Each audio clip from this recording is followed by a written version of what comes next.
Usapang pangkalusugan, ako po si Coach Christine, nag-aral ng naturopathy para sa natural na paraan ng gamutan. Paano gagaling sa natural na kaparaanan?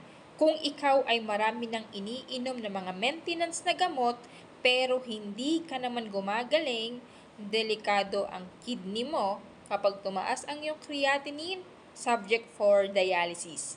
Kaya kailangan po nating matutunan yung tinatawag po naming 3 months program detoxification or 90 days detox program. Ito po ay tamang combination ng mga supplement na makakatulong para tanggalin ang toxin sa iyong katawan. Lalong-lalo na po ang ating colon, ang pinakamaruming parte ng ating katawan. Pag marumi po ang colon, marami ka pong mararamdaman na iba't ibang uri ng karamdaman, lalo na po ang pagdami ng bukol sa katawan. Kaya kailangan po natin na matutunan paano natin gagawing alkaline ang ating katawan para matanggal yung mga bad cells at mga bukol na dumadami or lumalaki.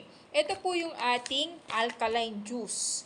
Ito po ay may sangkap na chlorella, macarot, apple extract, grape seed extract, goji berry, acai berry, guava, mangustin, rose shape, honey extract at stevia. Kaya kahit mataas ang sugar mo, pwedeng-pwede mo po itong inumin dahil may sangkap po siyang stevia. At ang maganda po nito, ito po ay alkaline juice. Kailangan po kasi nating gawing alkaline ang ating katawan. Yan ay pinagsama-samang prutas at gulay para yung mga bad cells ay kusang umalis sa katawan mo.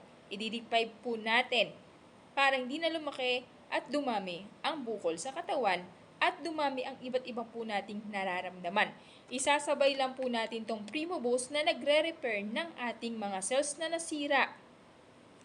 Iinumin mo lang po yan 1 capsule 3 times a day. Kaya nga po sobrang dami po na nag-a-avail po sa atin ito dahil marami na po tayong natulungan na merong diabetes at iba't ibang uri ng karamdaman katulad ng high blood, mataas na kolesterol, mataas na uric acid, at mataas na blood sugar. Kailangan lang po nating sundin ang guidelines. Pag po kayo nag-avail ng ating 30 days detox or 90 days detox program, meron na po yung kasamang free guidelines. Ando dun po yung mga dapat kainin at yung mga bawal kainin. Mag-comment lang ng how at i-add ako sa FB.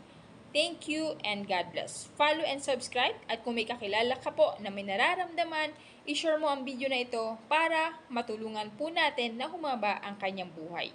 Thank you and God bless.